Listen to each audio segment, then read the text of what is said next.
Right to information is an act that has empowered the ordinary citizens of the country, and it is apt that RTI has become an area of keen interest for Pravasi Legal Cell in its efforts to empower people on legal front.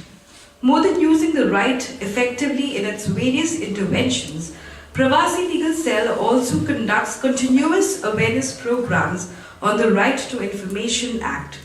And it is part of such efforts and from the realization that an act becomes ineffective without the public being aware of its provisions and possibilities that Sri Jose Abraham authored a book on the Right to Information Act called The Right to Information, Key to Open Democracy in Common Man's Language.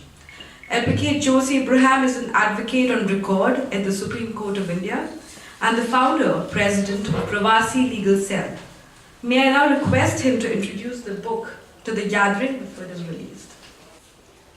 A very warm good evening to everyone. Thank you so much, our dear distinguished guest and well-wishers, for your kind presence with us today. Right to information is one of the most powerful instruments available to us today for effecting social change. It ushers in transparency and accountability in the public system. The enactment of an RTI Act in itself should not be credited as an achievement for any democratic country, in the sense that it is a prerequisite for a true form of democracy. However, India, the largest democracy in the world, had to struggle and wait for decades to ensure its citizens their right to know. But achieving our right to know, we have taken small but strong steps towards a transparency regime and to the deepening of democracy. Today, information reaches the doorsteps of citizens, where it could have taken them lifelong efforts earlier to receive some information. A citizen can now demand it like a master. The pedestals of power have been turned upside down, and power and authority have returned to the real power builders in the largest democracy in a limited sense. Like any other institution, neither the RTI Act is perfect, nor is the system in which this has been enacted. There is much to be improved, both in the implementation of the Act and in the management of information which is sought for under the Act. Focus should be on proactively making relevant information available on the public domain, which makes the RTI application process itself irrelevant. Ideally, the situation should be one where there would be no need for the citizens of this country to file an RTI application seeking information. Public information should readily be available in the public domain.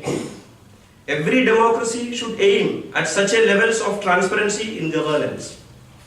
We hope that the country marches towards this end with determined and strong steps. Until then, we should not forget that there are constant efforts to weaken the Right to Information Act. Lack of political and administrative will, along with the ignorance of the public, can fail the intentions of the Act. For example, last September, the government stated in the Parliament that the non-resident Indians were not eligible to seek information under the Right to Information Act.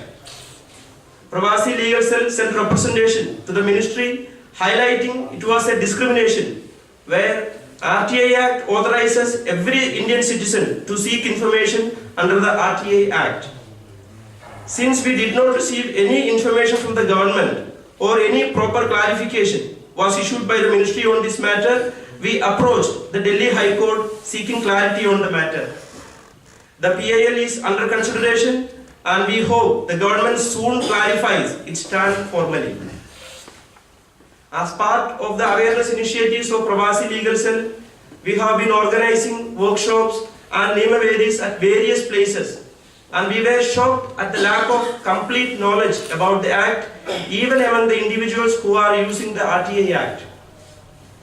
It is with the objective of empowering people with the power of knowledge of law, this book is being released today. This is also motivated by the concerns of RTI applicants and training participants who have displayed great eagerness to know more about this powerful act. It is a book that details various provisions and possibilities of the RTI Act. It sheds light on various rights and procedures under the Act. We have taken maximum care to avoid legal jargons or to explain them wherever used. We hope that this book will help a prospective RTI empowered citizen to file an RTI application and to follow it up to the courts until they receive the eligible information that they are seeking. Though there are no prescribed formats for seeking information under the RTI Act, the book also has included a few proformas for the help of the user, including RTI application, RTI appeals, etc. We hope that the book really helps the common man to understand the Act well and to use it judiciously for individual empowerment and social change. May I take this opportunity also to thank everyone who demanded and motivated for the preparation of this book, and all who assisted throughout the process, especially Ms. Charchi Mandakini and Ms. Anjali Mohan, my research assistants, and everyone else who stood up with care and love. I am also grateful to Paideia Academy Press that made this effort a reality. In a very special way, may I thank Honorable Justice K.G. Balakrishnan, former Chief Justice of India, for his kind foreword and for agreeing to release the book today.